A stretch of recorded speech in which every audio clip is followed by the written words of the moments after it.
I was standing in a landfill. Let me say that again so it sinks in. I was standing in a municipal landfill outside of Knoxville, Tennessee, at 6:14 in the morning, wearing rubber boots and latex gloves, with a retired postal worker named Earl beside me and a flashlight between my teeth. I was 67 years old. I had buried my wife 11 days ago, and I was digging through trash, rotting food, soiled diapers, broken furniture, the discarded guts of other people's lives. Because somewhere in this nightmare of waste was a leather-bound Bible that contained a secret my wife had carried for over 40 years.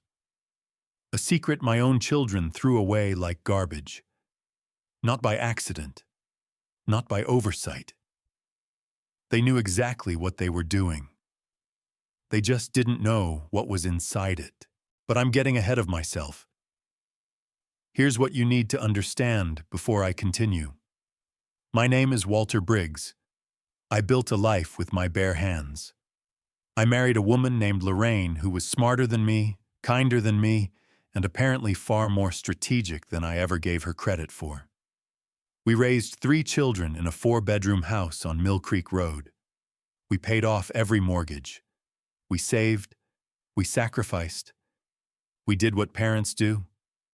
And within 72 hours of Lorraine's funeral, my 3 children, Rebecca, Michael, and Daniel, sat me down at my own kitchen table and told me it was time to have a conversation about the house. Not about grief, not about how I was doing, about the house, about the accounts, about what they were owed. But that's not the part that broke me. The part that broke me was walking into our bedroom 3 days after that conversation and realizing that Lorraine's things were gone. Her nightstand had been cleared. Her closet had been emptied. Her jewelry box, her photo albums, her reading glasses, her collection of ceramic birds she'd painted herself during chemo. All of it, gone. And her Bible. The brown leather King James Bible she had kept on her nightstand every single night for the 44 years I knew her. The one she held when she prayed. The one she clutched to her chest in the hospital when the doctor told us there was nothing more they could do. Gone. I called Rebecca first because she lived closest and had a key. She answered on the 3rd ring. Dad, we cleaned up a little. The room was depressing. You shouldn't be surrounded by all that. Where are her things? A pause. We donated some. The rest Dad, it was old stuff, worn out. You don't need to hold on to everything. Where is her Bible, Rebecca? Another pause. Longer this time. It was falling apart. We tossed it. She said it like that. We tossed it. Like it was a paper plate. Like it was a napkin someone had sneezed into. That's when I realized my children hadn't cleaned out that room out of love. They'd cleaned it out looking for something. And they'd thrown away the one thing that actually mattered. Because they didn't know what Lorraine had hidden inside it. But I did. Well, I didn't know exactly what she'd hidden. Not yet. But I knew she'd hidden something.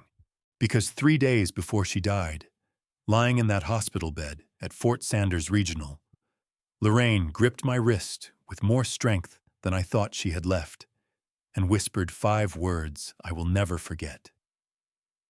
Walter, the Bible. Don't lose it.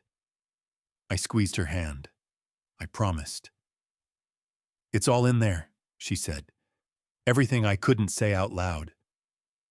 I thought she was talking about prayers, about faith, about the verses she'd underlined over the decades, the margin notes, the little love letters she sometimes tucked between the pages, Song of Solomon, Proverbs 31, Psalm 23. I thought she was being sentimental, the way dying people are allowed to be. I was wrong. Lorraine wasn't being sentimental. She was being strategic. What she had hidden in that Bible was a 41-year-old secret, that would change everything I thought I knew about my wife, my children, my property, and my money. And my kids, the ones who smiled at her funeral, who cried performative tears in front of the neighbors, who hugged me and called me daddy, while their eyes scanned the bookshelves. They had thrown it in the trash. So there I was, in a landfill, at dawn, with Earl and a flashlight and a broken heart and a prayer I hadn't said since I was a boy. And against every odd, against every rational expectation, I found it. But finding the Bible was just the beginning.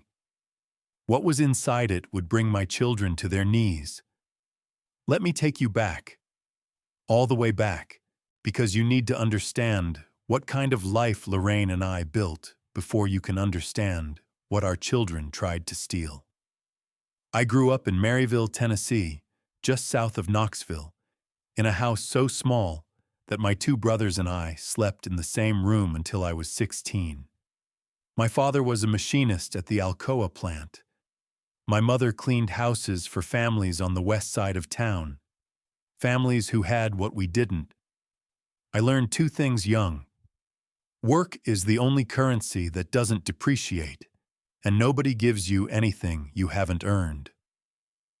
I started working at 14, bagging groceries, mowing lawns, painting fences. At 18, I got a job at a lumber yard in South Knoxville. By 22, I was managing the yard. By 28, I'd saved enough, borrowed the rest, and opened my own small contracting business. Briggs Custom Builds, kitchen renovations, bathroom remodels, deck construction, the occasional garage conversion. Nothing fancy. Honest work, honest bids, honest timelines. That's where I met Lorraine. She was working as an administrative assistant at a real estate office on Kingston Pike. One of her agents had referred a client to me for a kitchen renovation, and Lorraine called to coordinate the schedule. She had this voice, calm, clear, a little amused, like she already knew something you hadn't figured out yet. We talked for 11 minutes about cabinet dimensions, and by the end of it, I was in love. Our first date was at a Shoney's off Chapman Highway. She ordered the fish and talked for 2 hours about Tennessee Williams and the Book of Ruth and why she thought the public school system was failing rural kids. I sat there thinking, this woman is the smartest person I've ever met, and she's sitting across from me eating hush puppies. We married 7 months later. Small ceremony. Baptist church. Her father walked her down the aisle. My father cried, which I had never seen before and never saw again. We bought the house on Mill Creek Road in 1983, a brick ranch on a half-acre lot, 3 bedrooms then. We added the 4th bedroom and the sunroom ourselves, and by ourselves, I mean I did the framing, the drywall, and the roofing, and Lorraine did the electrical, because she'd taken a night class at Pellissippi State and passed the certification test on her first try. That was Lorraine. She didn't talk about doing things. She did them, and then she moved on to the next thing. Rebecca came in 1984, Michael in 1986, Daniel in 1989. 3 kids in 5 years. The house got louder. The bills got taller. Lorraine quit the real estate office and started keeping the books for my contracting business from home, managing invoices and payroll at the kitchen table while feeding a baby with her free hand. Those years were hard. I won't romanticize them. There were months we weren't sure we'd make the mortgage. There were arguments about money, about priorities, about whether I should take a job offer from a bigger firm instead of running my own shop. I almost did once. Lorraine talked me out of it. She said, "Walter, you'll regret working for someone else the rest of your life. We'll figure the money out. We always do." She was right. We always did. By the mid-90s, Briggs Custom Builds had 4 employees and a steady stream of referrals. By 2000, I'd paid off the house. By 2005, I'd paid off the business trucks and had savings accounts for each kid. By 2010, Lorraine and I had a nest egg that wasn't luxurious but was comfortable, enough to retire, travel a little, not worry. We raised those kids with everything we had. Not spoiled, we didn't have the money for that, but loved.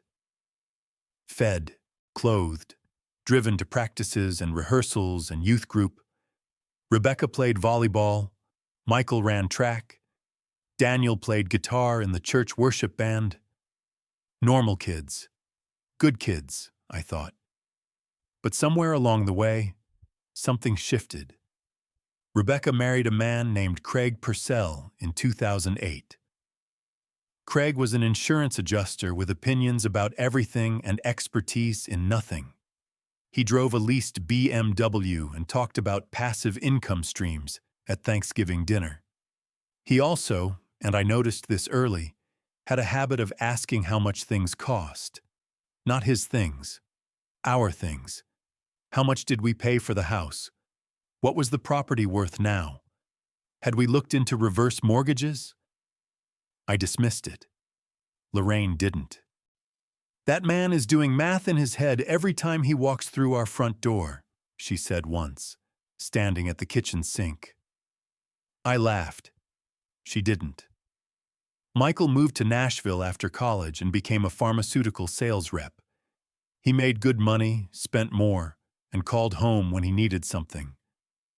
When he didn't need something, we heard from him every few weeks, then every few months. Lorraine kept a calendar on the refrigerator where she marked the days Michael called. I used to watch the gaps between the marks grow wider and say nothing. Daniel stayed local, got a job at a car dealership, married a woman named Trish who was perfectly pleasant until money came up, and then her eyes got a certain sharpness, like a bird spotting a worm.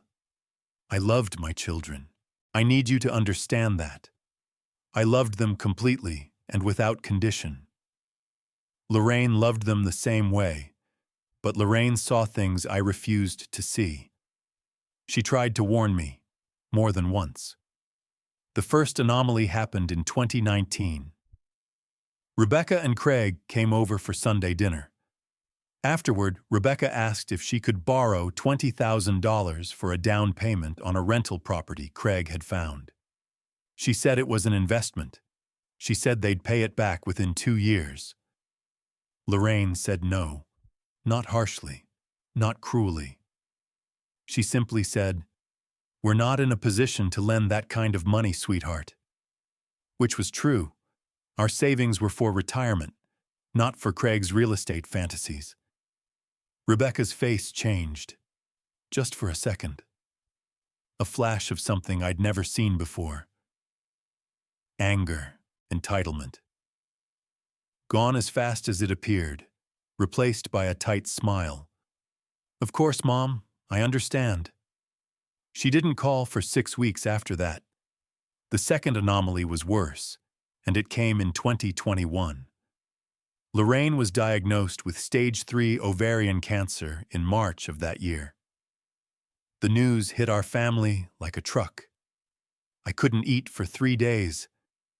The kids came to the hospital. There were tears, prayers, the whole spectrum of grief. But within 1 week of the diagnosis, Michael called me from Nashville and asked if Lorraine and I had updated our wills. I sat in my truck in the hospital parking lot with the phone pressed to my ear, and I couldn't speak. "Dad, you there? I'm just saying it's responsible. You should have a lawyer look at everything. Make sure it's all clear." "Your mother isn't dead, Michael." "I know that, Dad. I'm talking about planning." "She's not dead." He backed off, changed the subject, but the seed was planted. I told Lorraine about it later that night. She was sitting up in bed, the Bible on her lap, a pen in her hand. She looked at me with those dark brown eyes. Tired, yes, but sharp as ever. And she said something I didn't understand at the time. "They're already dividing us up, Walter. They've been doing it for years, but they don't know what they don't know." "What does that mean?" She smiled, sad and knowing. "It means I've been preparing for this longer than they have." Then she closed the Bible, set it on the nightstand, and turned off the lamp. I should have asked more. I should have pressed, but Lorraine was fighting cancer, and I was fighting the terror of losing her. And there are only so many battles you can wage at once. She fought for 3 years. Chemo, remission, relapse, more chemo. She lost her hair twice. She lost 40 pounds. She never lost her mind. Even in the worst of it, the nausea, the exhaustion, the pain that made her grip the bedsheets and hold her breath, she read that Bible every single night. Sometimes for 10 minutes, sometimes for an hour. And sometimes I noticed she wasn't reading, she was writing. Small, careful notes in the margins, slips of paper tucked between pages. Once I saw her slide a folded document, heavier paper like a legal form, into the back cover. "What's that?" I asked. "My conversation with God," she said. "Don't peek." I didn't peek. Lorraine died on October 14th, 2025, at 3:47 in the afternoon in our bedroom on Mill Creek Road. She'd insisted on coming home from the hospital for the end. The hospice nurse was there. I was holding her hand. Daniel was in the hallway. Rebecca had stepped outside to take a phone call. Michael was in Nashville. He said he couldn't get a flight in time. I later found out there were 6 available flights that day. She went quietly. One breath, then no breath. The simplest and most devastating transition in the universe. I sat with her for a long time after. The hospice nurse left the room. I held her hand and I talked to her. Told her things I should have said more often when she could hear me. Then I looked at the nightstand. The Bible was there, right where it always was. And I remembered her words from the hospital 3 years earlier. "Walter, the Bible, don't lose it." I reached for it. But the doorbell rang. The funeral director had arrived. And then Rebecca was in the room, and Daniel, and there were decisions to make and papers to sign and a body to release, and the Bible stayed on the nightstand. I told myself I'd look at it tomorrow. Tomorrow came and the house was full of people bringing casseroles. Then the next day was arrangements. Then the funeral. Then the reception at the church. Then the silence. And then, on the 3rd day after the funeral, I walked into our bedroom and the nightstand was bare. Everything was gone, including the Bible. I opened the closet. Empty. The dresser drawers had been cleaned out. Even the ceramic birds on the windowsill, the ones Lorraine had painted during her first round of chemo, each one a different color, each one named after a hymn, were gone. My heart was pounding so hard I could hear it in my ears. I called Rebecca, and you already know what she told me. We tossed it. I hung up the phone and stood in that empty room, and for the first time since Lorraine died, I didn't feel grief. I felt clarity. Because on the floor, half kicked under the bed, was a single slip of paper. Small. Torn. In Lorraine's handwriting. It said, Psalm 112:5. Look deeper. I picked it up. I read it 3 times. Then I sat on the edge of the bed, and I said out loud, to the empty room, to my dead wife, to whatever God was listening, I'm going to find it. I started with the verse, Psalm 112:5. I knew my Bible well enough to find it without looking. Good will come to those who are generous and lend freely, who conduct their affairs with justice. Generous, justice. Those weren't random words for Lorraine. That was a message, but the note said, "Look deeper." Lorraine was literal. If she said deeper, she meant physically deeper. Inside the Bible, at that page, in that spot. Whatever she'd hidden, it was there. In the book my children had thrown away. The next morning, I drove to Rebecca's house. It was a nice house, nicer than ours. Than 4 bedrooms, a pool, a 3-car garage in the Farragut neighborhood. Craig's BMW was in the driveway next to Rebecca's Lexus SUV. I parked my truck on the street and rang the bell. Rebecca opened the door in yoga pants and a sweater, holding a coffee mug that said, "Blessed." "Daddy, what a surprise. I need to know where you put your mother's things. I told you we donated." "Rebecca, where's the Bible?" Her eyes shifted, a micro-movement, left, then back to me. "Dad, it was old. The binding was falling apart. There was nothing in it but—" "Did you look inside it?" Silence. "Did you open it and look inside it?" I flipped through it. There were some notes. Old grocery lists, scriptures, nothing important. "Dad, you're grieving. You're holding on to— Where did you take it?" She sighed, the sigh of a daughter who thinks her father has lost his mind. Everything went to Goodwill or in the trash. The Bible was in rough shape.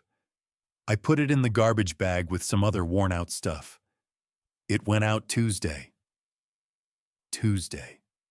The trash pickup on Mill Creek Road was Tuesday. But I hadn't been living at Mill Creek Road. I'd been staying at my brother Gene's house because the bedroom was too empty. Rebecca had cleaned the house while I was gone. "Which trash company?"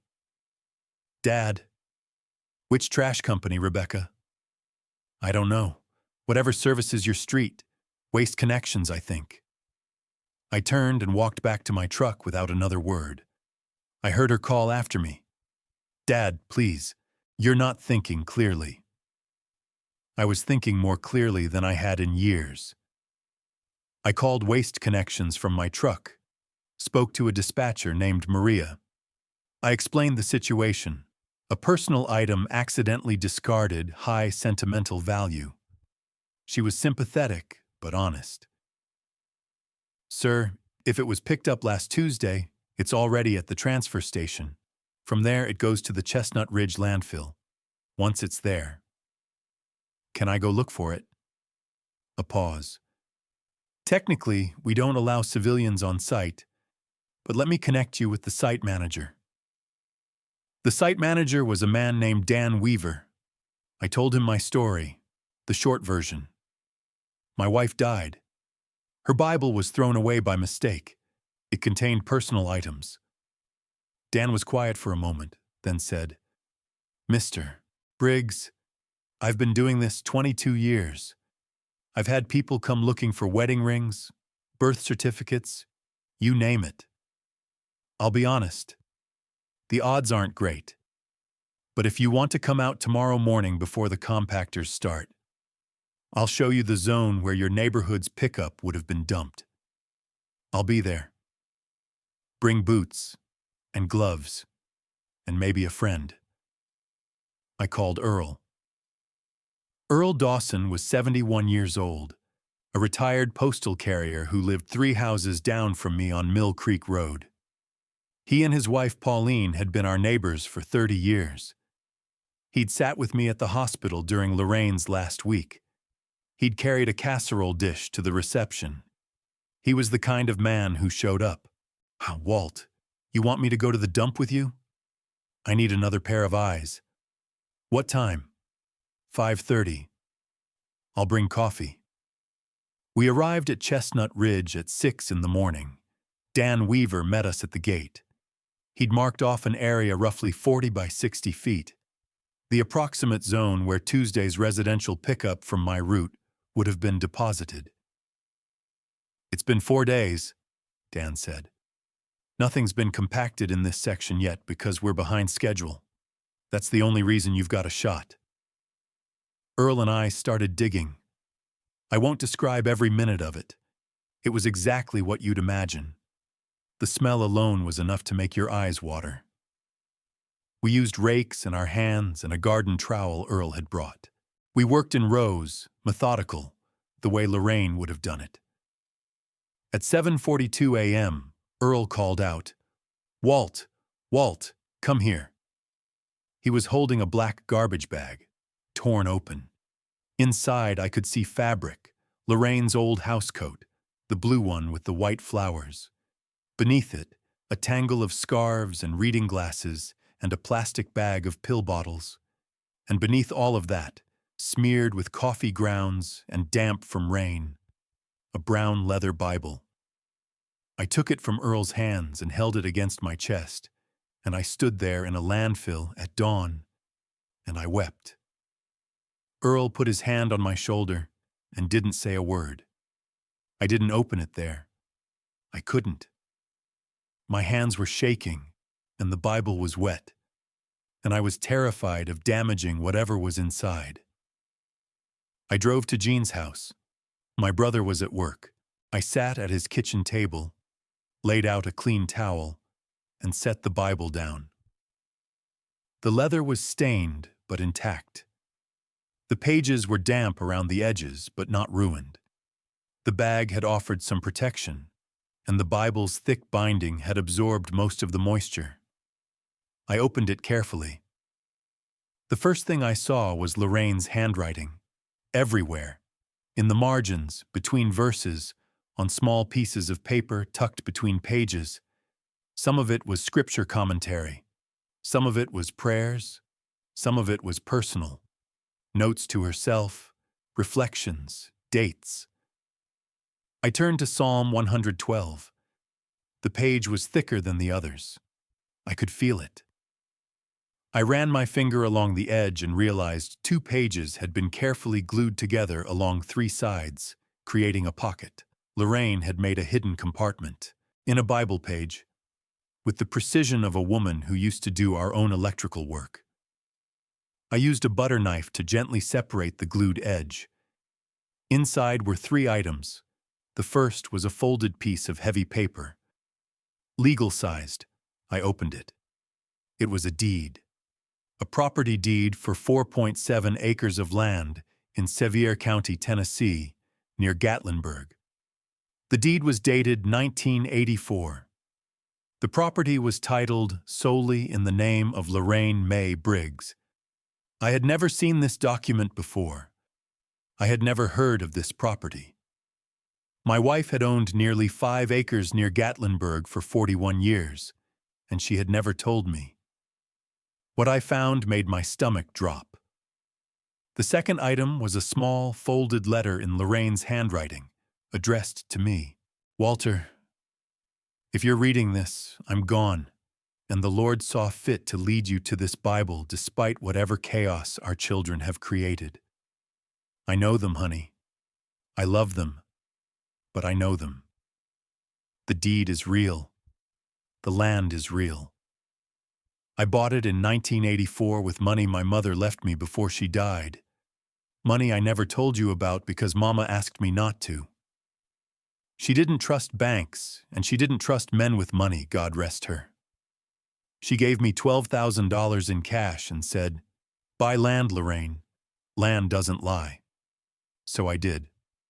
4.7 acres off Route 321, parcel number 057-041.02. I've been paying the property taxes out of the household accounts all these years. You never noticed because I handled the books. I'm sorry for the deception, but I needed something that was mine, something no one could touch. Here's what matters. That land is worth a great deal more now than what I paid for it.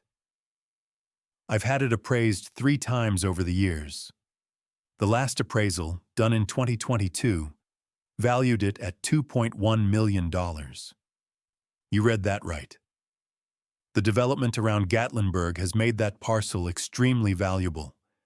It has road frontage, utility access, and it's zoned for commercial or residential development.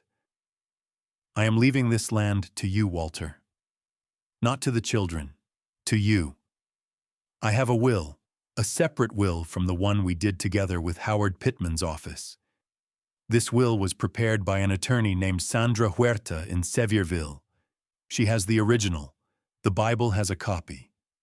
The third item in this pocket is that copy.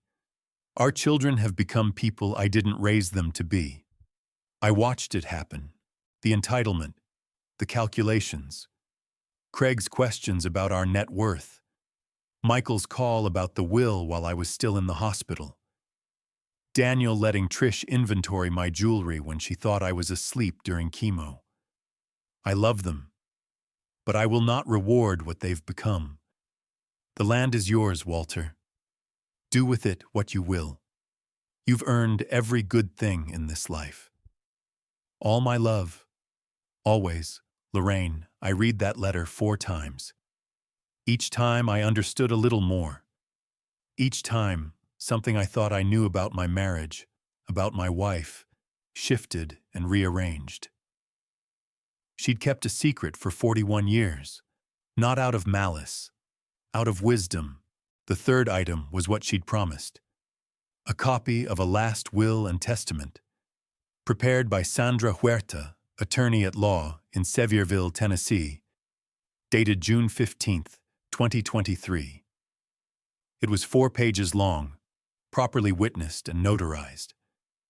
It named me, Walter Eugene Briggs, as the sole beneficiary of the Sevier County property. It specifically stated that the property was Lorraine's separate asset, acquired before and outside of the marital estate, and was being disposed of according to her individual wishes. I sat at Jean's kitchen table for a long time. Then I did what Lorraine would have done. I made a plan. Before I did anything else, I needed to verify everything. Lorraine was the most honest person I'd ever known, but she was also a woman who'd hidden a $2 million piece of land inside a Bible pocket for 4 decades. Trust, but verify. She would have expected nothing less. I drove to the Sevier County Register of Deeds office in Sevierville the next morning. The clerk was a young woman named Heather. I gave her the parcel number from the deed, 057-041.02. She typed it in, scrolled for a moment, and turned the screen toward me. Lorraine May Briggs, 4.7 acres, Route 321. Recorded April 1984. Property taxes current through 2025. She paid the taxes every year? Yes, sir. Paid in full. Every year for 41 years. That's when I noticed the tax records showed the payments came from a bank account I didn't recognize. Not our joint account. A separate account at a bank called First Sevier Savings, an institution I'd never heard of. Another secret. Another layer. I thanked Heather and drove to First Sevier Savings.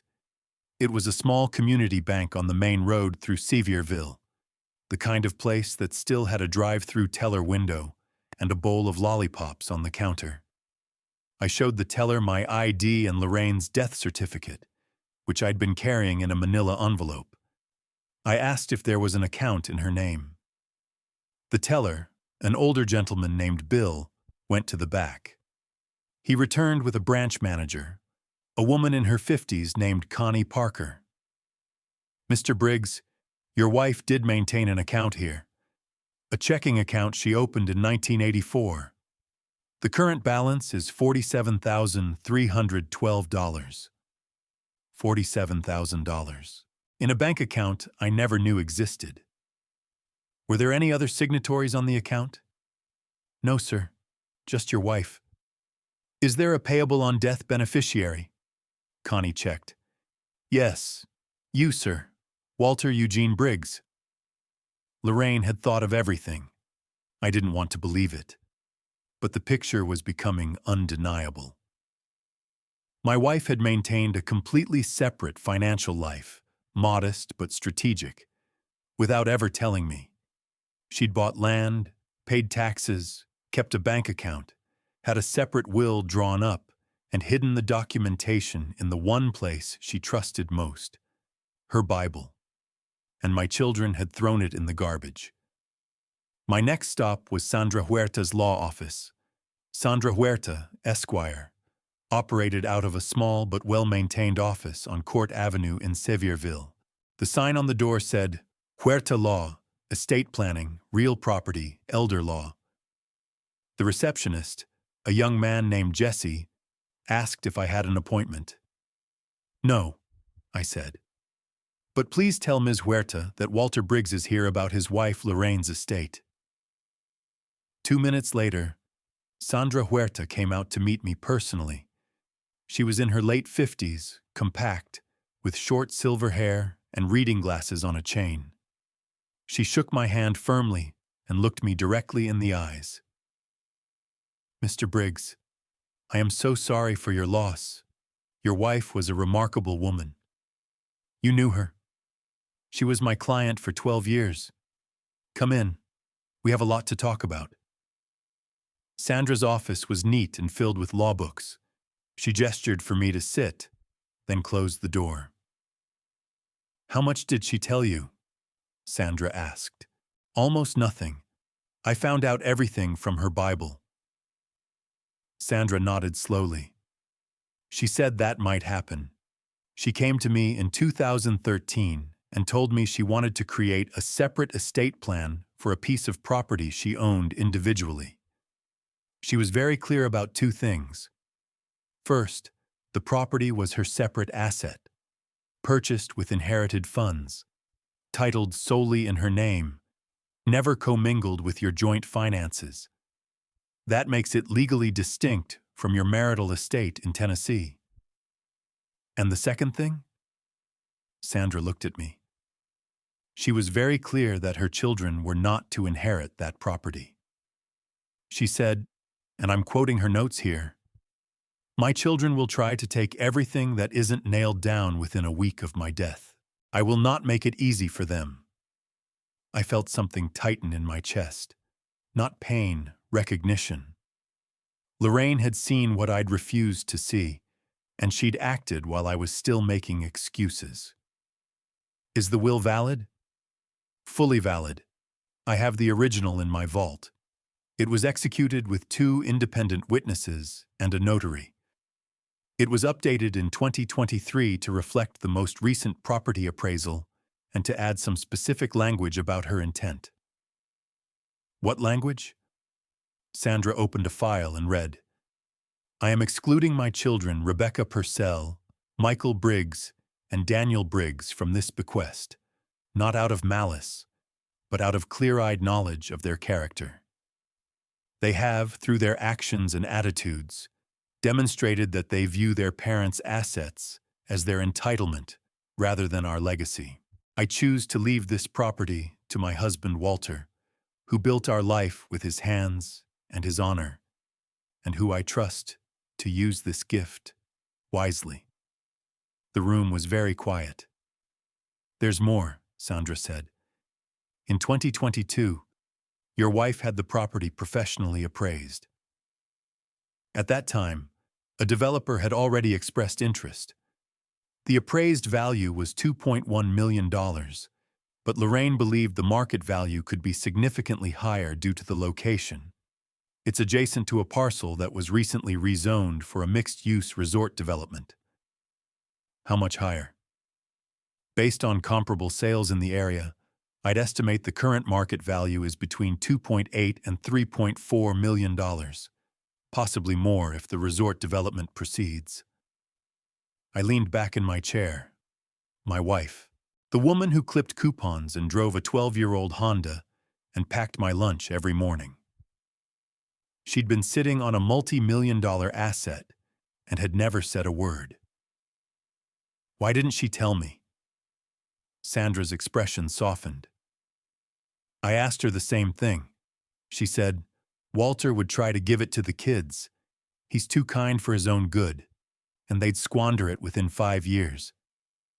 She wanted you to have it after she was gone, when you could see them clearly. I stayed calm. I needed proof. Sandra. My children threw away the Bible. They cleaned out Lorraine's things within days of the funeral. They've already started talking about the house and our other assets.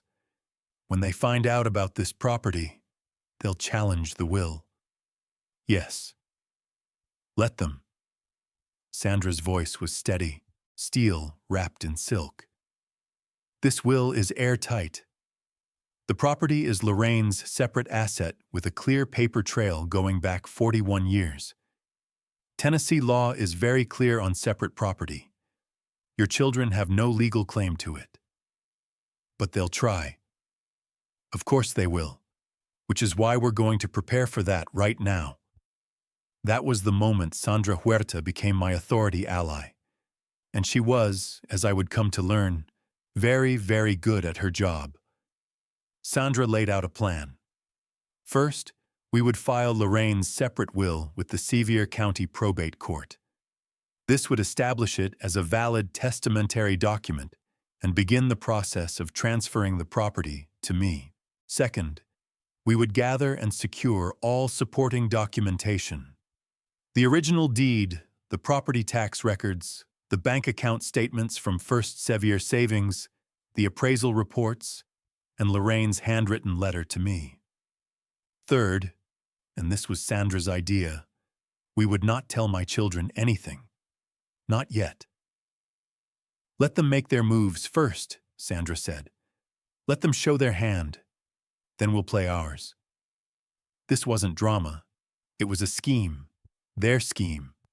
And Sandra and I were going to let it unfold just far enough before shutting it down. I agreed. I also asked Sandra one more question before I left. Did Lorraine ever mention anything else she'd hidden? Anything beyond the property? Sandra hesitated. Then she opened a drawer and pulled out a sealed envelope. She gave me this in 2023. She said to give it to you if you ever came to my office. She said you'd know when to open it. The envelope was unmarked. I took it and put it in my jacket pocket. I didn't open it yet. I'd learned my lesson about Lorraine's timing. She'd tell me when. Back in Knoxville, things began to move fast. 3 days after my landfill expedition, Rebecca called and asked me to come to her house for dinner. Michael was flying in from Nashville. Daniel would be there. The whole family, she said. We need to talk about next steps. I knew exactly what next steps meant. I went. Rebecca and Craig's dining room was immaculate. White tablecloth, candles, a roast. Craig poured wine and called me Pop, which he'd never done before. Michael was there in an expensive sport coat, looking tan and well-fed. Daniel and Trish sat together, Trish's eyes doing that scanning thing, cataloging the silverware. The dinner conversation was careful, the way you're careful around a trap you haven't finished building. After dessert, Michael cleared his throat. Dad, we've been thinking. Mom's gone, and we know this is hard, but we need to make sure things are in order. For your sake. For my sake, I repeated. Right. The house, the business accounts, the savings. We should get it all organized. We were thinking we could meet with Howard Pittman, your estate attorney, and go through everything together. Together. As a family. So there are no surprises. The irony of that sentence was so thick I could have spread it on toast. Rebecca added, We also think you should consider selling the house. It's too big for one person. You could move into something smaller, a condo, or one of those nice senior living communities in West Knoxville. Craig looked into a few. Of course Craig did. And the business, Daniel said quietly. You're retired. Briggs Custom Build still has the name, the client list, the equipment. That has value. We could sell it. They had it all figured out. The house, the business, the accounts. They divvied up the estate of a man who was still alive and eating roast beef at their table. I looked at my 3 children, my babies, the people I'd worked 60-hour weeks to feed and clothe and educate, and I saw exactly what Lorraine had seen. They didn't see me. They saw a balance sheet. "So I'll think about it," I said. "That's all we ask," Michael said, with a smile that didn't reach his eyes. I drove home and sat in the dark in Jean's living room for a long time. Then I heard the sentence that changed everything. Not literally heard it.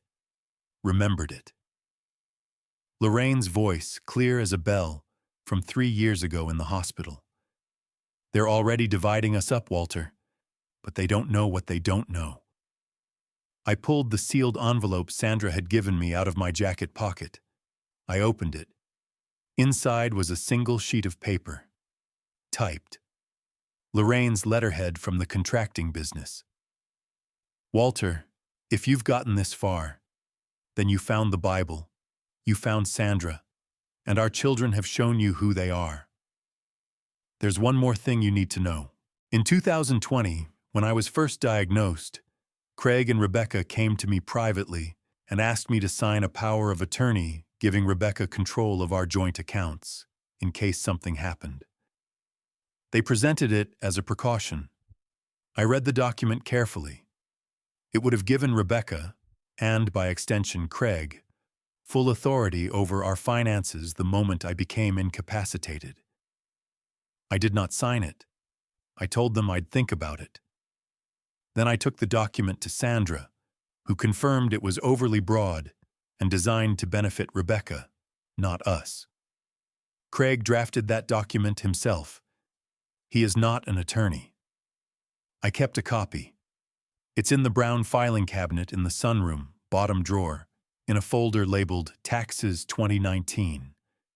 They won't look there because they think they already know where everything is.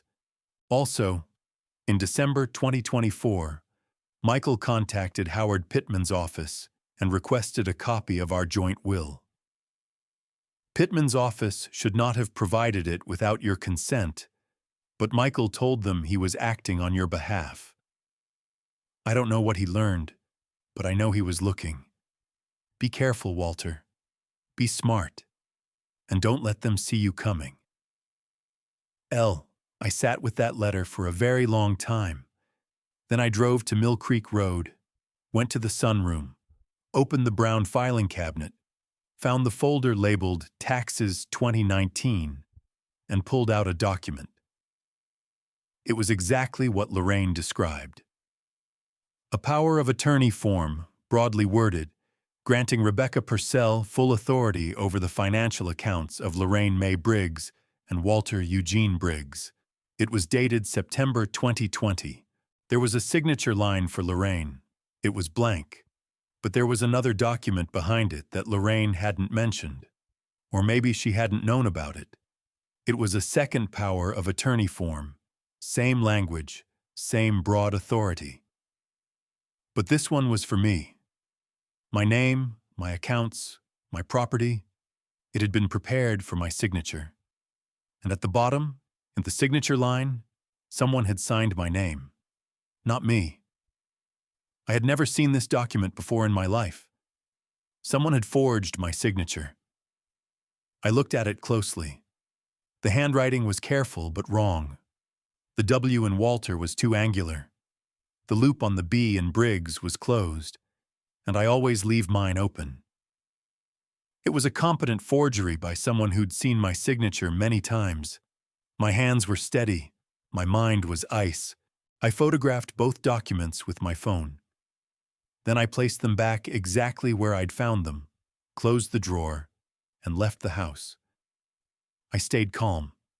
I needed proof. But now I needed more than Sandra Huerta. I needed someone who could tell me what my children had already done with that forged document, and what they were planning to do next. The next morning, I called Howard Pittman's office.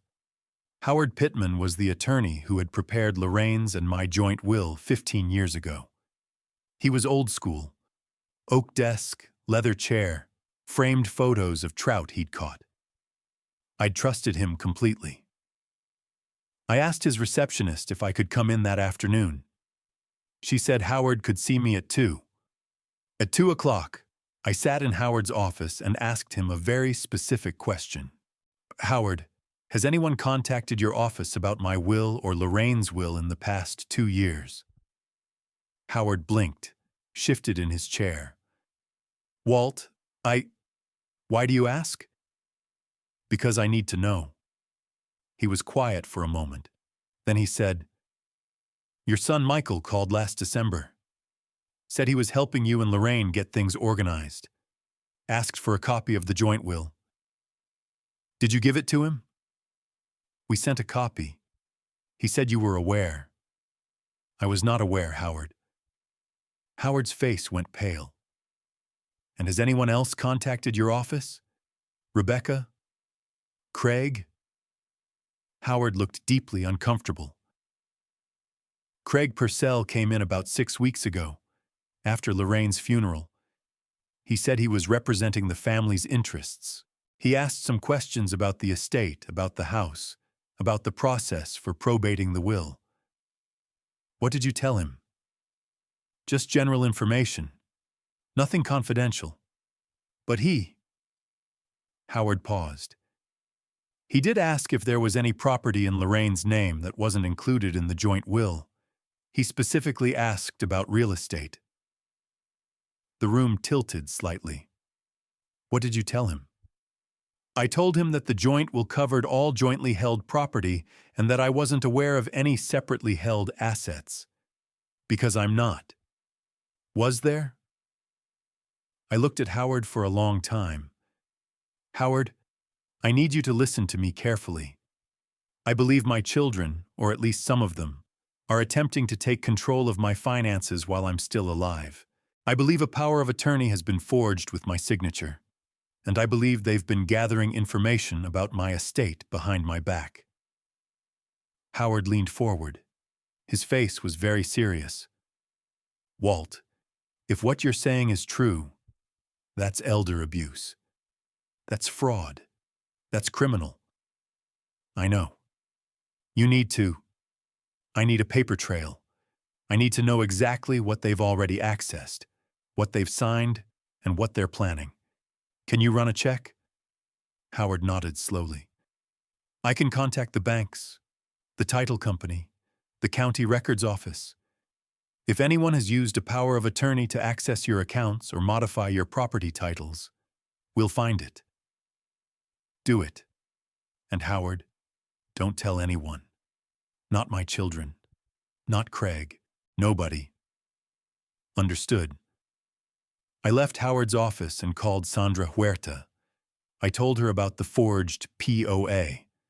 I told her about Michael getting a copy of the will. I told her about Craig's visit to Howard's office asking about separate property. Sandra was quiet for 10 seconds. When she spoke, her voice was cold and precise. They're looking for the land. They don't know the details, but they suspect Lorraine had something they haven't found. That's why they cleaned out the house so fast. They weren't removing painful reminders. They were searching. And they threw away the Bible because they already looked through it and didn't find what they wanted. Exactly. They flipped through it, saw handwritten notes and old papers, assumed it was just scripture commentary, and discarded it. They didn't find the hidden pocket because they weren't looking for one. But Craig is asking Howard about separate property. That means they know something. Or they suspect. Lorraine was careful, but Craig is the type to sniff around. He might have found a tax payment receipt, or a reference in Lorraine's personal files. That's when I noticed something I'd overlooked. The filing cabinet. When I'd gone to the sunroom to find the POA documents, I'd noticed the cabinet was slightly out of position, pulled away from the wall by about 2 inches, and the top drawer, which Lorraine always kept locked, was unlocked. The small key she kept on her keychain was missing. They'd already been through the filing cabinet. They just hadn't found the right folder. The next morning, something was different. I drove past Mill Creek Road on my way to Jean's house, the way I did every day. But this time, there was a car in my driveway that I didn't recognize, a silver sedan. I slowed down, but didn't stop. I called Earl. "Earl, can you do me a favor? There's a silver car in my driveway. Can you walk by and get the plate number? Don't be obvious." 15 minutes later, Earl called back. "Tennessee plate, MRG 4471. And Walt, I saw someone come out your front door. A man, younger, had a clipboard. He took photos of the front of your house and then drove away. Did you recognize him?" "No. But I got a good look. Medium height. Dark hair, suit. Looked like a real estate agent. A real estate agent. At my house. Without my knowledge or permission." I called Sandra. "They're getting the house appraised," she said immediately. "Craig or Rebecca hired an agent to do a market analysis. They're probably planning to either pressure you into selling, or if they've already used that forged POA, to list it themselves." "Can they do that? With a forged signature?" "If no one challenges it, a power of attorney is a powerful document. They could potentially authorize a sale, access accounts, transfer assets.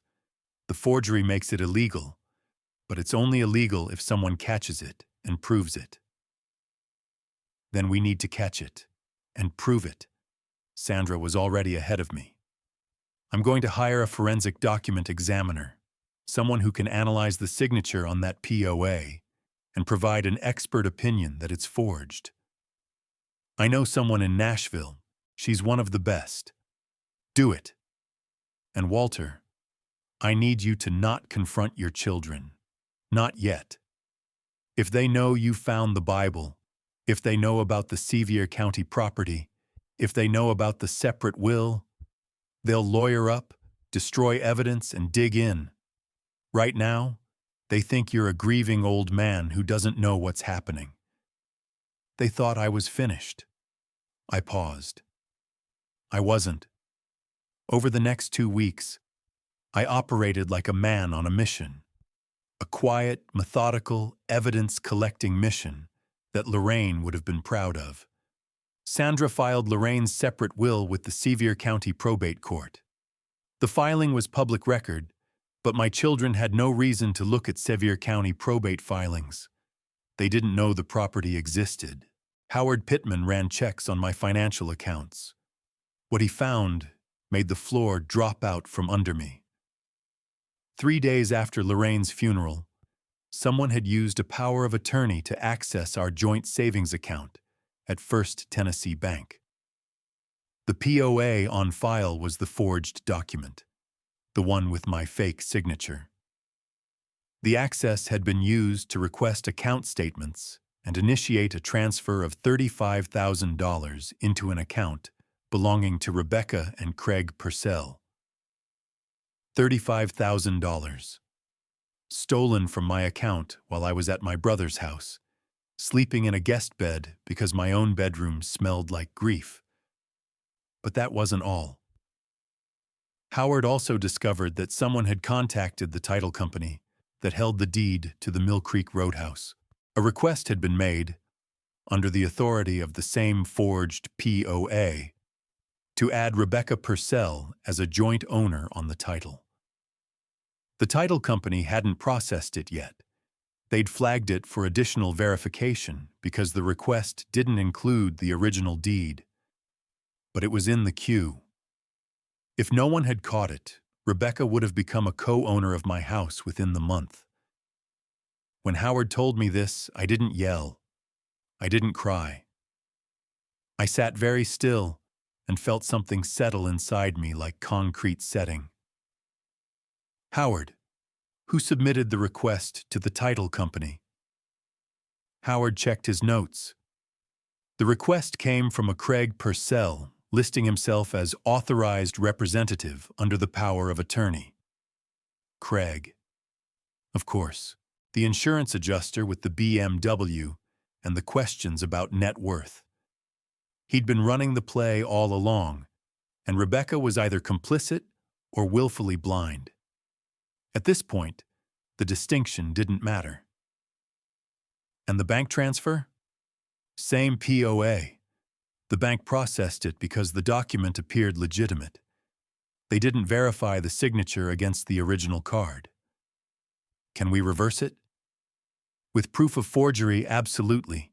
The bank would be liable, and Craig would be facing criminal charges. I stayed calm. I needed more proof. And I got it. Sandra's forensic document examiner, a woman named Dr. Patricia Yun from Nashville, analyzed the forged POA. She compared the signature to 12 samples of my actual handwriting. From checks, contracts, tax returns, and the DMV. Her report was 23 pages long, and her conclusion was unequivocal. The signature on the power of attorney was not written by Walter Eugene Briggs. It was a deliberate attempt at replication, showing studied similarity but consistent deviations in pen pressure, letter formation, and stroke sequence. In Dr. Yun's professional opinion, the signature was a forgery. We now had expert proof, but I wanted more. I wanted to know how deep this went. Were all three of my children involved, or had Craig and Rebecca acted alone? Earl helped me answer that question. Earl, it turned out, was not just a retired postal carrier. He was a retired postal carrier who had spent 30 years observing people's mail, their habits, their comings and goings. He noticed things, and over the past 2 weeks, he'd been watching Mill Creek Road like a hawk. "Walt," he said over coffee one morning, "I've been paying attention. Rebecca's been coming to the house almost every day. She uses her key, goes in, stays about an hour, then leaves. She's carrying boxes out. Small ones. Banker boxes. What's in them? Can't tell, but she's loading them into her trunk. Lorraine's files, her records, her papers. Rebecca was systematically removing documentation from the house." "And there's more," Earl said. "Day before yesterday, Michael pulled up in a rental car. He went inside with Rebecca. They were in there for 2 hours. When they came out, Michael was carrying a metal lockbox, the kind you put important papers in." The lockbox. I knew that lockbox. It lived in our closet, top shelf. It contained our marriage certificate, birth certificates, the deed to the house, vehicle titles, and insurance policies. They were taking everything. "Daniel." "Haven't seen Daniel at the house, but Trish was at the Farragut Starbucks with Rebecca 2 days ago. They talked for 90 minutes. Trish was taking notes on her phone. So Daniel and Trish were at least in the loop, even if they weren't doing the hands-on work. This was a coordinated effort.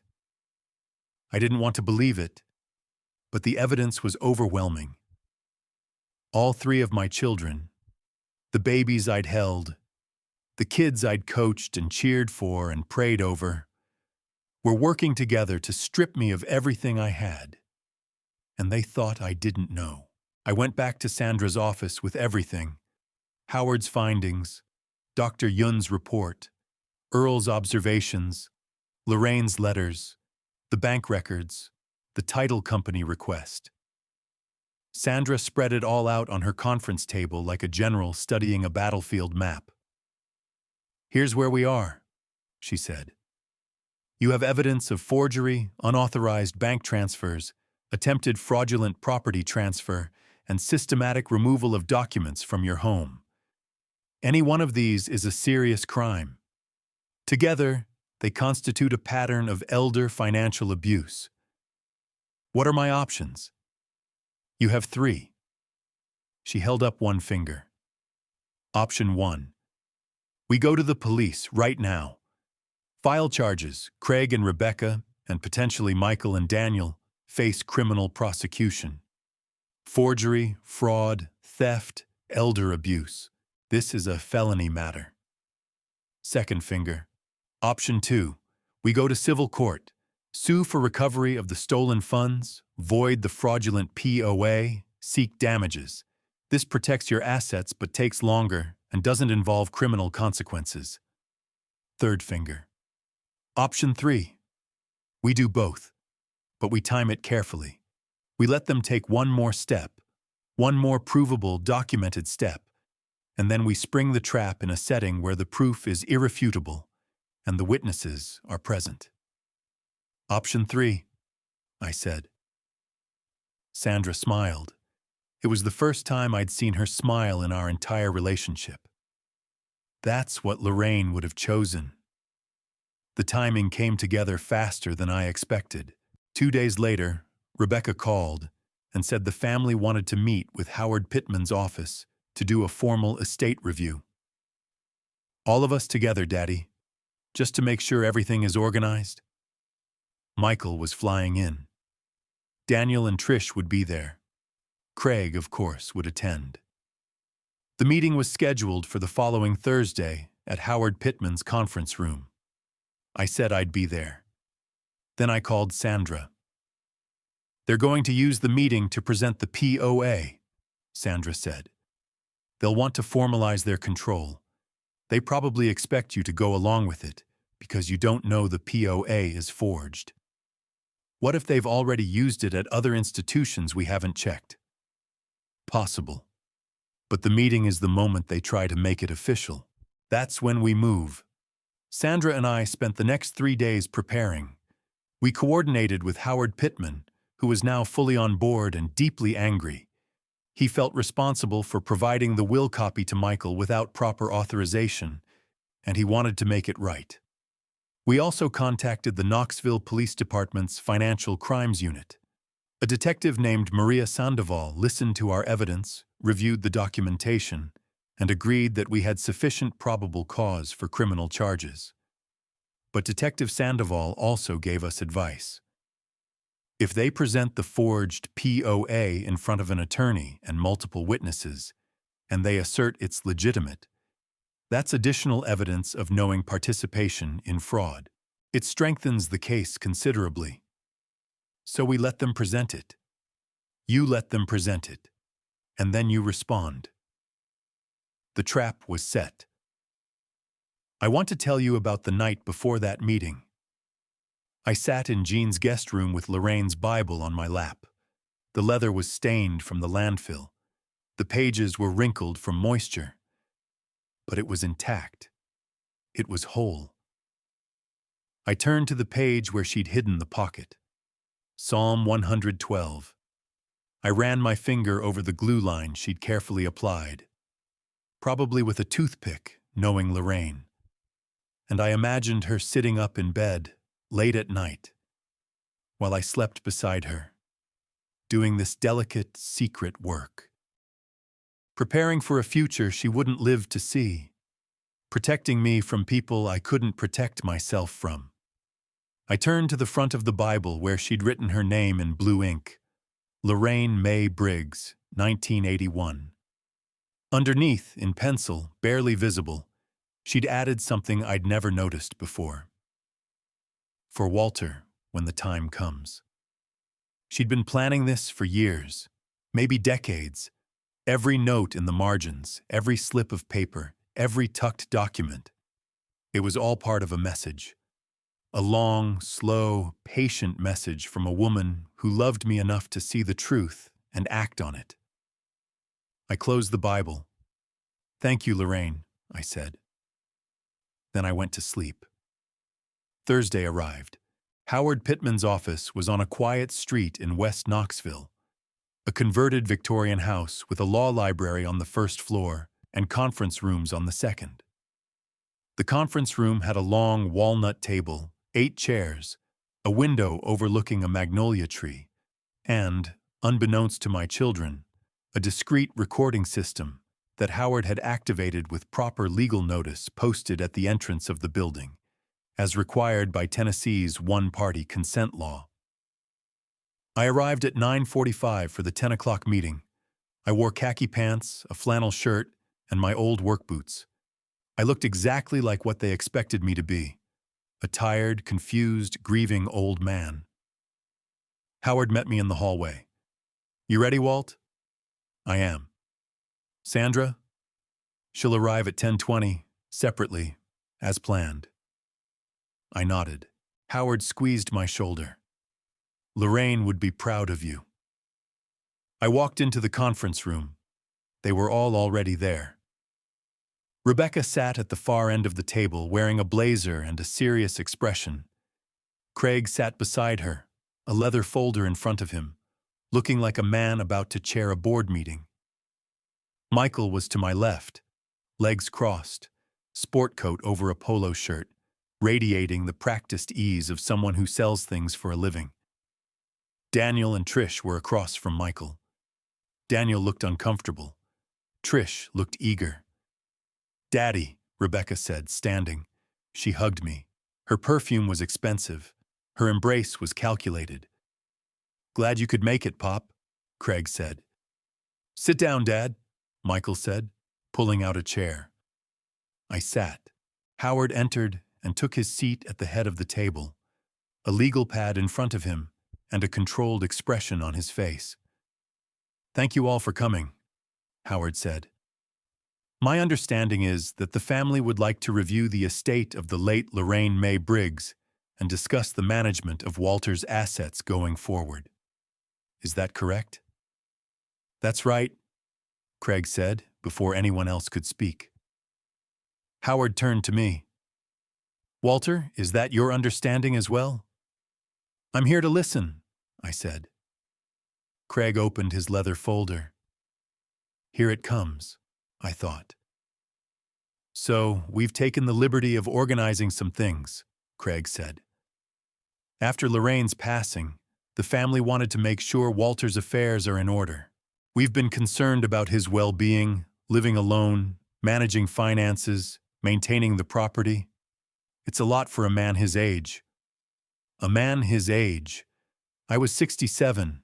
I could still frame a wall. "To that end," Craig continued, "we've prepared some documents that would allow the family to assist with Walter's financial management. Nothing dramatic.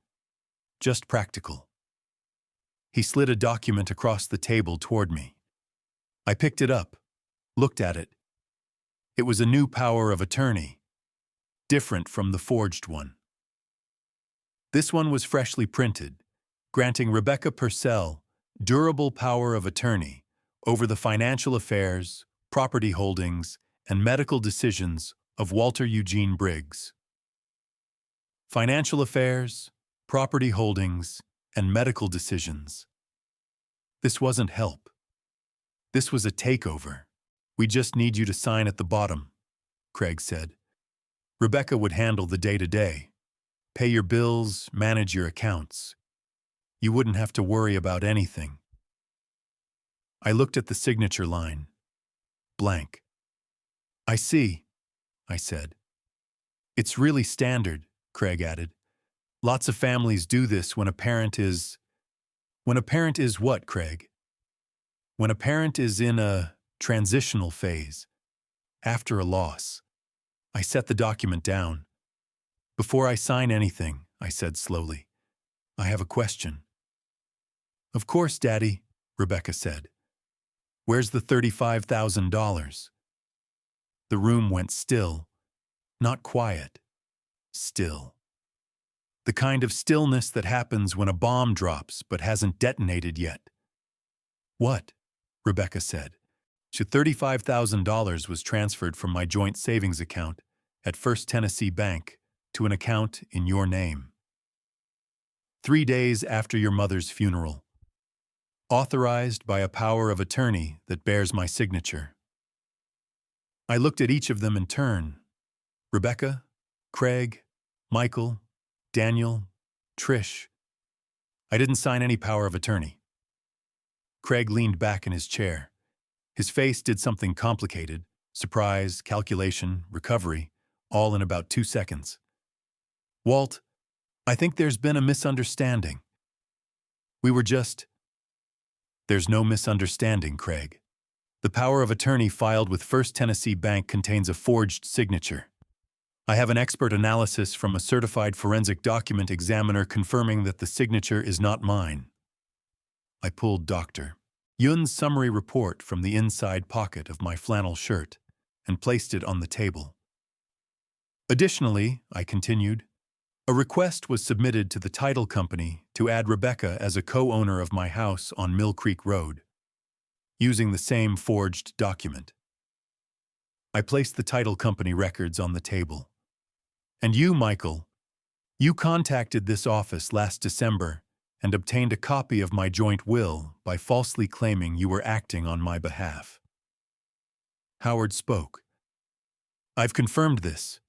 Michael Briggs called our office and represented himself as acting with his father's knowledge and consent. That was not the case. Michael's face had lost all color. Rebecca's hands were flat on the table. Her eyes were wide. Craig was doing math. I could see it. He was calculating exits, explanations, defenses. His mouth opened. And that's when Sandra Huerta walked in. She entered through the side door, briefcase in hand, completely composed. She nodded to Howard, set her briefcase on the table, and took the empty chair beside me. Good morning, Sandra said. My name is Sandra Huerta. I'm Walter Briggs's attorney. I'm also the attorney who prepared Lorraine Briggs's separate last will and testament. Separate will? Michael said. What separate will? The one that disposes of a 4.7-acre property in Sevier County, Tennessee, solely owned by Lorraine Briggs since 1984. A property valued at approximately $3.2 million. The silence that followed was the loudest sound I've ever heard. Rebecca's mouth opened. No sound came out. Craig's folder slid to the floor. He didn't pick it up. Michael leaned forward. 3.2 million. What property? There's no... Mom didn't own any. She did, Sandra said calmly. She purchased it with inherited funds in 1984. She maintained it as separate property for 41 years. She paid the taxes from a separate bank account you didn't know about. She had the property appraised 3 times, and she left it, all of it, to Walter. Sandra opened her briefcase and placed 3 documents on the table side by side. The original deed, the separate will, the most recent appraisal. This will has been filed with the Sevier County Probate Court, Sandra said. It is a valid testamentary document, properly witnessed and notarized, and it supersedes any claim your family might make on this property. This is... Craig stood up. This is ridiculous. You can't just... Sit down, Craig, I said. He looked at me. I looked back. My voice was quiet, but my eyes were not. He sat down. There's more, Sandra said. Lorraine specifically excluded all 3 of her children from this bequest. The will contains her reasons, in her own words. I'll read the relevant passage. Sandra read aloud what Lorraine had written. The passage about entitlement, about character, about Craig's questions and Michael's phone call about the will and Trish inventorying the jewelry. The words fell like stones in that room, each one landing, each one bruising. Rebecca was crying, quietly. I didn't look away. Daniel, my youngest, the one I'd hoped was different, put his face in his hands. Michael sat very still, staring at the table. Craig was still calculating. I could see it. This is challengeable, Craig said. A secret will? Hidden property? This won't hold up.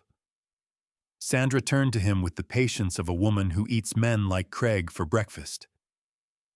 Mr. Purcell, the property is documented with 41 years of public records. The deed is recorded with the Sevier County Register of Deeds. The tax payments are documented. The bank account is documented. The will was executed with full legal formality, and your wife's mother was of sound mind. Her oncologist, Dr. Raymond Park at Fort Sanders Regional, will testify that Lorraine Briggs was lucid and competent at the time of execution. Craig opened his mouth again.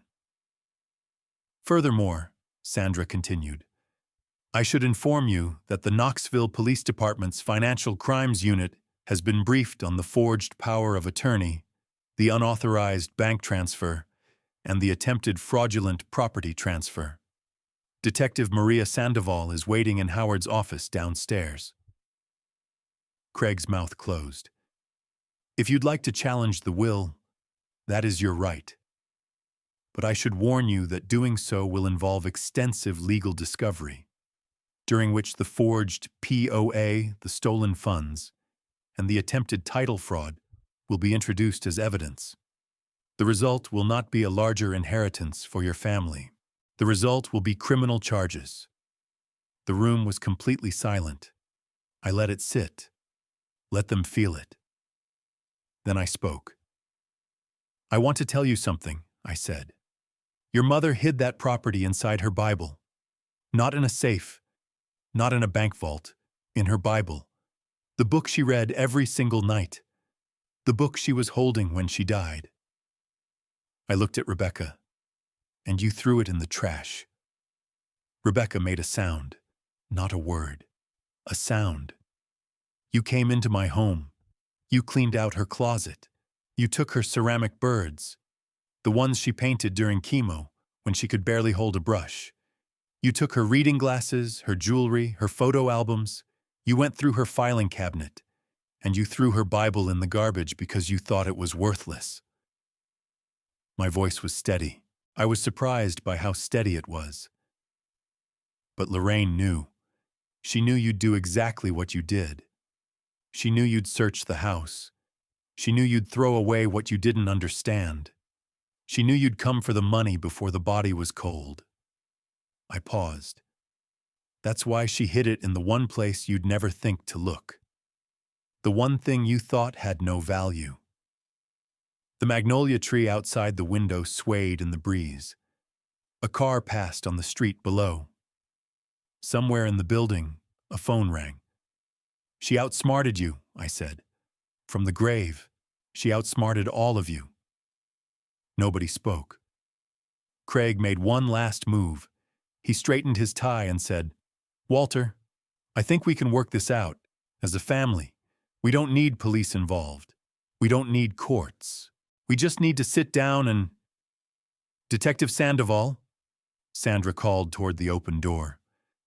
A woman in a navy blazer appeared in the doorway, badge on her belt, professional expression. Mr. Purcell, Detective Sandoval said, I'd like to ask you some questions about a power of attorney document. Craig's first false victory, the dinner where they'd laid out their plan to sell the house and consolidate my assets, was now ashes. His second false victory, walking into this meeting with a fresh POA document, expecting me to sign it like a docile old man, was now a crime scene. The detective asked Craig and Rebecca to accompany her downstairs. They went because there was nothing else they could do. Michael sat frozen. Daniel was crying. Trish picked up her purse and walked out without saying a word to anyone. I never saw her at a family gathering again. Over the next 3 hours, several things happened. Detective Sandoval interviewed Craig and Rebecca separately in Howard's first-floor offices. Craig refused to answer questions without an attorney. Rebecca, perhaps sensing the math of the situation more clearly than her husband, began to talk. She confirmed that Craig had drafted the original power of attorney. She confirmed that Craig had signed my name on the document. She said she didn't know it was wrong because Craig told her it was standard practice when a parent is elderly. She confirmed the bank transfer. She said Craig had told her it was an advance on her inheritance, and that it was what Mom would have wanted. She confirmed that she had cleaned out Lorraine's room while I was at Jean's house. She said they'd been looking for, and she used this word, paperwork. Financial records, account information, deeds, titles, they'd found some of it. The Bible, she said, was just an old book. Michael, when questioned separately, was more careful. He admitted to requesting the will from Howard's office, but claimed he was just trying to be helpful. He denied knowledge of the forged POA. He denied involvement in the bank transfer. He denied knowing about the title transfer request. Detective Sandoval didn't press him that day, but she noted his statements for the record. Daniel broke down in the conference room after everyone else had left. He sat across from me, and for the first time in years, I saw my youngest son. Not a man calculating his inheritance, but a boy who had done something wrong and knew it. Dad, I didn't know about the forged signature. I swear. Craig and Rebecca handled all of that. But you knew they were cleaning out the house. He nodded. And you knew they were looking for financial documents. He nodded again. And you knew they were planning to take control of my accounts. Long pause. Trish said, she said it was for your own good, that you'd waste the money or give it to charity or what, Daniel? Or remarry, and some new wife would get everything. I stared at my son. Your mother died 11 days ago. Daniel couldn't meet my eyes. Go home, Daniel, I said. Think about who you want to be. He left. I sat alone in that conference room for a long time, looking at the magnolia tree outside the window. Then Sandra came back in. How are you? She asked. I don't know. That's fair. She sat down across from me. Here's what's going to happen next. The police will investigate. Based on what Rebecca said, Craig is looking at forgery, fraud, and elder financial abuse charges. Rebecca may face charges for accessory or complicity, depending on how the DA views her involvement. Michael's exposure is lower but not zero. Obtaining legal documents under false pretenses is an offense. And the money? The bank transfer will be reversed. I've already contacted First Tennessee. Once they see the forgery report, they'll claw it back. The title transfer was never processed, so your house is secure. And the Sevier County property? Yours, free and clear. The probate will take a few months, but there's no legitimate challenge. Lorraine's will is bulletproof. I nodded. Sandra paused. Walter, there's one more thing. She pulled out her phone and showed me an email. I received this yesterday from a development company called Smoky Mountain Partners. They've been trying to reach Lorraine for months about the Sevier County property. They want to buy it for a mixed-use resort development. How much? Sandra turned the phone so I could see the number. $4.2 million. I sat back. Lorraine bought that land for $12,000, I said. And she held it for 41 years. She didn't just save money, Walter. She built wealth. Quietly, patiently, strategically. I looked down at my hands, calloused, scarred. The hands of a man who'd spent his life building things for other people. And all along, the person who'd built the most valuable thing in our family was the woman sitting beside me every night, reading her Bible and writing in the margins. There was one more moment that day that I need to tell you about. After everything was done, the police had left, the lawyers had finished, the conference room was empty. I went downstairs to the parking lot and found Rebecca sitting on the curb beside her Lexus. Craig was gone. The police had taken him to the station for further questioning. Rebecca was alone. She looked up at me. Her mascara was ruined. Her blazer was wrinkled. She looked 10 years older than she had that morning. Daddy, she said. I stood there. Daddy, I'm sorry. I'm so sorry. I didn't mean for it to go this far. Craig said, Craig said, Craig said, when does Rebecca say? She wiped her face with the back of her hand. I threw away her Bible, she whispered. I threw away Mama's Bible. Yes, you did. I didn't know.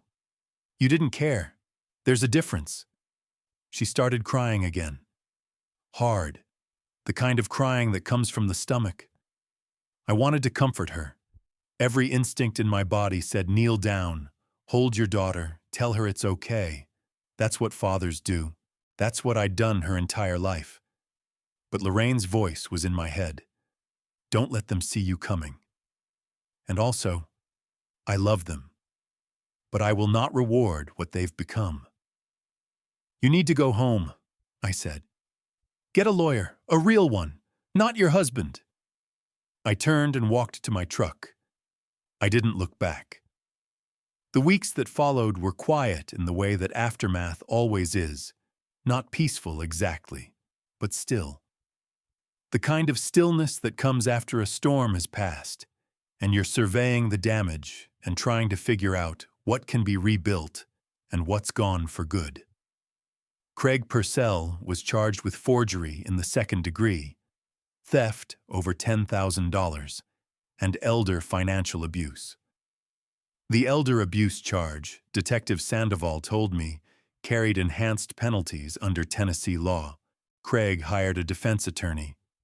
A good one, paid for with money, I could only assume was leveraged from his leased lifestyle. His attorney negotiated, as defense attorneys do, but the forensic evidence was too strong. Dr. Yun's analysis was unimpeachable. The bank records were clear.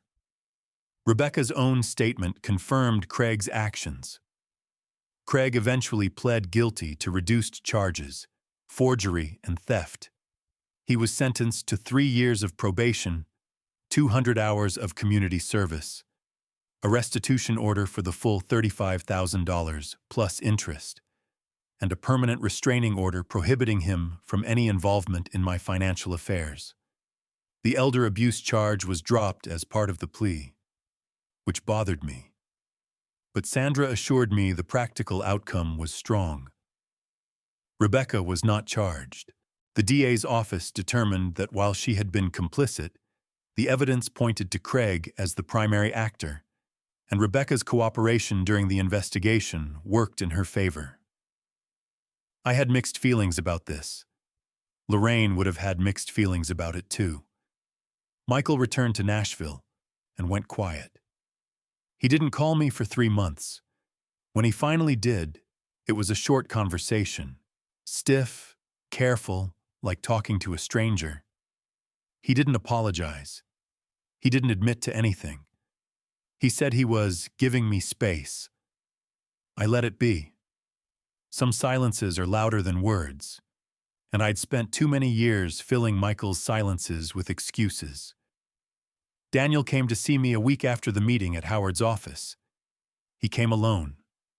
No Trish. He stood on my porch at Mill Creek Road.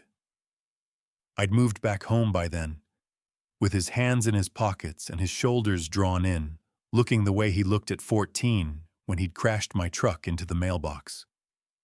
"Can I come in?" he asked. "You can." We sat at the kitchen table, the same table where, weeks ago, they'd all sat and told me it was time to have a conversation about the house. Daniel talked, for a long time. Not excuses, or at least, not only excuses. He talked about how it started, how Craig had been the architect, but the rest of them had gone along. How the money had seemed like a certainty. How Trish had pushed him. How he'd told himself it was for the best, because I was old and alone and didn't need a big house and a business account with 6 figures. I convinced myself we were helping you," he said. But we weren't. We were helping ourselves and calling it love. That sentence, "we were helping ourselves and calling it love," might have been the most honest thing any of my children had ever said to me. "What about Trish?" I asked. Daniel was quiet. "We're separated," he said. "She left when she realized there wasn't going to be a payout. Took half the stuff in the apartment and a dog that was mine before the marriage. I'm sorry. I'm not. Not about Trish. I'm sorry about everything else." He looked at me. "Dad, I don't expect you to forgive me. I don't know if I'd forgive me. But I want you to know that I'm ashamed. And I'm going to be ashamed for a long time. And I think that's right." I sat with that. Then I said, "Your mother saw this coming. All of it. She saw what you were becoming, and she tried to protect me." "I know. She hid her secret in a Bible because she knew none of you would think to look there. She knew you'd throw it away." Daniel flinched. "She was the smartest person I've ever known," I said. "And the saddest thing about this whole situation is that she was right." Daniel left that day without asking for anything. No money, no property, no forgiveness he hadn't earned. That counted for something. Not everything, but something. The Sevier County property transferred to my name in early December, after the probate was completed. Sandra handled everything with the precision and care of a Swiss watchmaker. Every I dotted, every T crossed, every filing immaculate.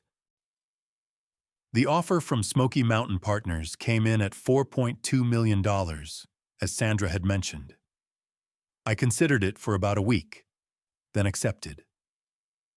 Sandra negotiated the final terms, $4.35 million, paid in a lump sum, with closing scheduled for January. I will tell you what $4.35 million feels like when you're a 67-year-old man who spent his life building kitchens and decks for other people. It doesn't feel like winning. It feels like Lorraine. It feels like she's still here, still managing the books at the kitchen table, still one step ahead of everyone. It feels like a gift wrapped in 41 years of patience, hidden inside a Bible I almost lost. I kept the house on Mill Creek Road. I was not going to be moved out of the home I built with my own hands by anyone. I renovated the sunroom, took out the old filing cabinet, added new windows, put in a reading chair and a good lamp. I set Lorraine's Bible on the side table next to the chair. The stains from the landfill are still on the leather. I left them there. They're part of the story. I set up a trust. Sandra handled this too. The Walter and Lorraine Briggs Foundation. It funds scholarships for trade school students in East Tennessee. Kids who want to learn to build things. Kids like me. I donated $200,000 to the church where Lorraine and I were married. I paid off Gene's mortgage because he'd taken me in without being asked and had never once suggested I was a burden. I set aside money for my own care in the years ahead because I've seen what happens to old men who don't plan, and I set aside 3 envelopes. One for Rebecca, one for Michael, one for Daniel. Each envelope contained a letter from me and a check for $50,000. The letters were short and plain. I won't quote them here in full, but the gist was this. This is not an inheritance. This is a gift. Your mother excluded you from her will for reasons she explained clearly. I am not overriding her wishes, but I am your father, and a father provides, even when it hurts. Use this wisely. I love you. I'm not sure I'll ever fully trust you again, but I love you. Rebecca cashed her check immediately. I don't know what she did with it. She and Craig separated not long after the criminal proceedings. I see her sometimes at church. She sits in the back row and doesn't make eye contact with me. I've noticed she stopped wearing the blessed coffee mug persona. Whether that means anything deeper, I can't say yet. Michael cashed his check after about 3 weeks. He sent a text message that said, "Thank you, Dad." 2 words. It was more than I'd gotten from him in years. Daniel didn't cash his. He came to the house and tried to give it back. "I don't deserve this," he said. "Probably not," I said. "But your mother taught me that generosity isn't about deserving." Psalm 112:5. He looked at me. "Keep it," I said. "Start over. Do better." He cashed it a month later. He enrolled in a welding certification program at Pellissippi State, the same school where Lorraine had gotten her electrical certification all those years ago. I don't know if he knew that. I didn't tell him. Some symmetries are better left unspoken. I want to end this story where it started. Not at the landfill. Not at the lawyer's office. Not at the conference table where my children's plans fell apart. I want to end it in my bedroom on Mill Creek Road, at night, with the lamp on, and the window cracked, and the sound of crickets outside. Lorraine's side of the bed is empty. It will always be empty. I've accepted that the way you accept gravity, not happily, but completely. On the nightstand, her nightstand, there's a new Bible. I bought it at the bookstore on Kingston Pike. It's not the same. Nothing will ever be the same. But next to it, propped against the lamp, is the old Bible. The brown leather one. Stained. Wrinkled. Rescued from a landfill.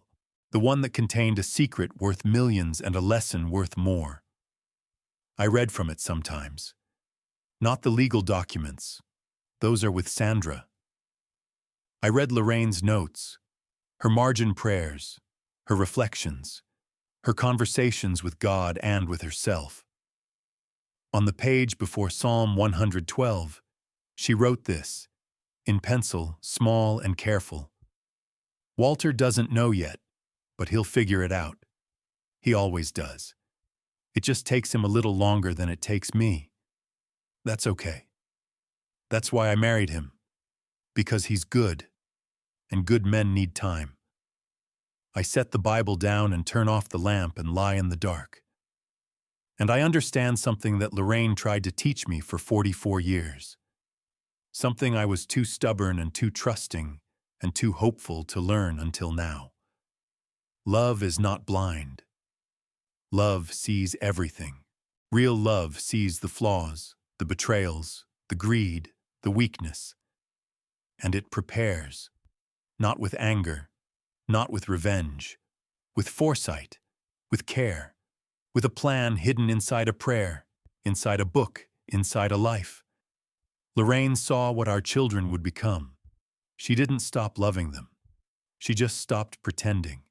And she made sure that when the day came, when they showed up at my table with their folders and their forged signatures and their careful smiles, I wouldn't be empty-handed. She made sure I'd have what I needed. She just hid it in the last place they'd ever look. Silence. That's how this ends. Not with a bang, not with a courtroom scene or a slammed door, with silence. The good kind. The kind that comes after you've said everything that needs to be said and done everything that needs to be done, and the night is quiet, and the house is yours, and the Bible is on the nightstand where it belongs. Now. I told you this story for a reason. Not because I wanted you to feel sorry for me. I've got more money than I'll ever spend, a house I love, and a dead wife who was apparently a real estate genius. I'm doing fine. I told you this because maybe you're in a situation like mine. Maybe someone in your family is doing math behind your back. Maybe someone you love is making plans you don't know about. Maybe you've noticed the questions. How much is the house worth? Have you updated your will? Have you thought about downsizing? Maybe you've noticed, and you've been telling yourself, it's nothing. It's not nothing. Pay attention. Check your documents. Know what you own and who has access to it. Talk to a lawyer, not your family's lawyer, your lawyer.